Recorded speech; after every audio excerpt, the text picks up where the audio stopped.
Okay, this is probably one of the most revealing documents I found in a long time. Alright, this was actually written by the Huffington Post, so it's a legitimate news website. This isn't made up stuff. It says here, Obama trade document leaked, revealing new corporate powers and broken campaign promises. So basically, document leaked from the Obama administration, which has some pretty interesting topics inside of it. Alright, scroll down.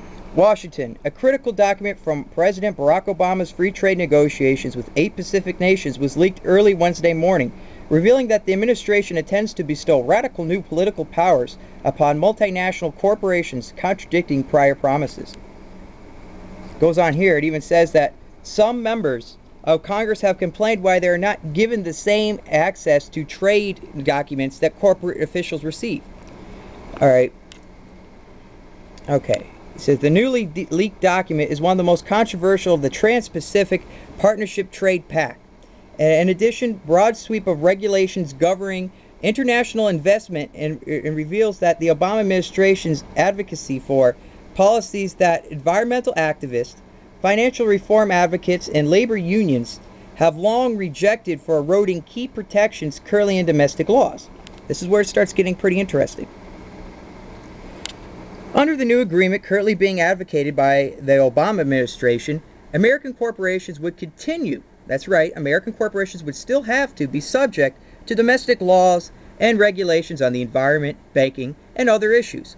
But foreign corporations operating within the United States would be permitted to appeal key American legal or regulatory rulings, to an international tribunal. So let me just sum that up a little bit, make it a little clearer.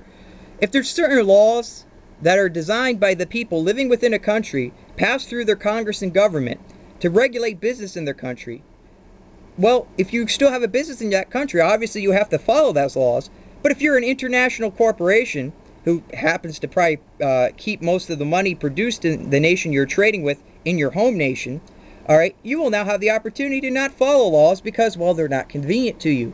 And just so happens you have a problem, someone wants you to follow those laws, all you got to do is plead your case to an international tribunal. Let's read on.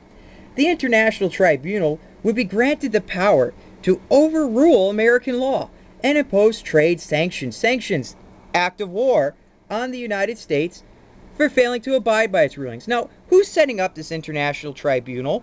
Is this like a world government? Who's setting it up? Who's going to be elected there? I really want to know. Is it people from the United States who are going to be in this international tribunal? Probably not. It says international. So who knows who's going to be in it? Alright, so now you have foreign corporations completely looting the United States of America, not having to follow laws, not having to follow rules. But if you're an American who wants to start your own business the honest way, you already have now a weight strapped to your leg because you're not going to be able to compete on the same level because you have to follow more rules and regulations.